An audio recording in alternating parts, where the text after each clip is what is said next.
So, the first one in 1998, Cowboy Bebop. This is where it all begins. The self-titled Cowboy Bebop album, released in May 1998, is the sonic DNA of the series. This is where it all begins. It's been recorded at multiple studios, including the legendary Van Gelder Studio in New Jersey, a studio that I did not get to walk into, but walk close to when I visited New York a few times.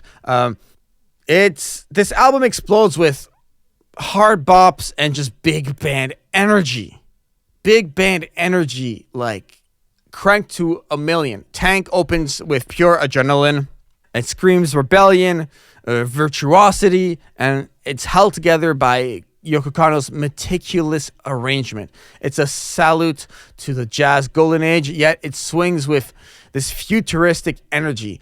We got tracks like Spooky Doki and Waltz for Zizzy. I hope I'm saying these properly. That show her ability to pivot musically from swagger to sorrow. And then we have like tracks like Space Line that build emotional character. And this first album just isn't a soundtrack. It's a work of art. It really kicked off the whole journey for me exploring the Cowboy Bebop soundtrack.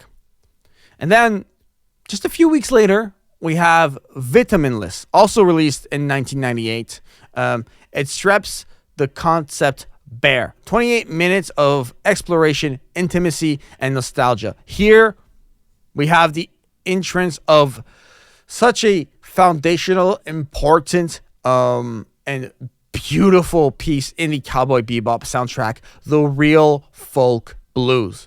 That's where it makes its entrance. It's smoky, melancholic, got this blues ballad sang by none other than Mai Yamane, who makes a lot of returns throughout these soundtracks. A very beautiful voice. It feels like the voice is soaked in heartbreak and starlight.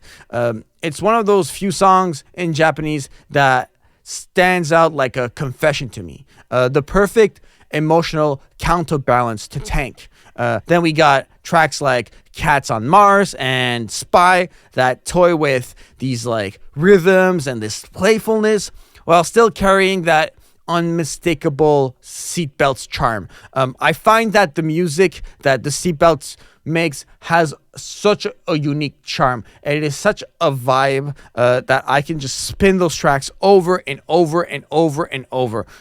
This album just shows Kanno's restraint in a way. Her mastery, not just in intensity, but in silence, texture, and space. It's just the fact that these were released so close to one another was crazy to me. Obviously, all made beforehand, but still crazy to me. And then, still in 1998, if the first two albums were tight concept records, we had no disc, controlled chaos. This is, in my opinion, Yoko Kanno saying, genre doesn't define me. Here we have a collide of musical genres, like J-pop, bluegrass, chorales.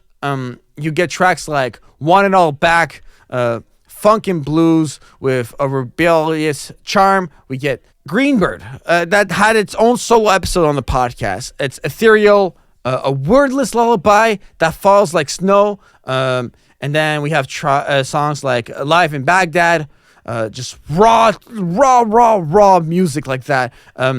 It's as if each track is a different planet.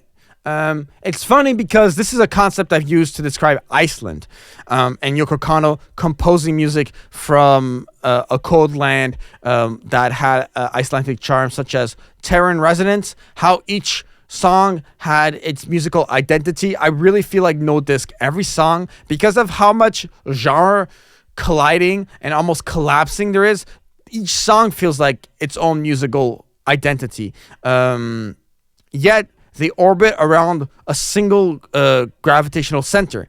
And that's Yoko Kanno's audacious curiosity with music, who's not afraid to just jump from genre to genre to genre. Like genre hopping at its finest, in my opinion.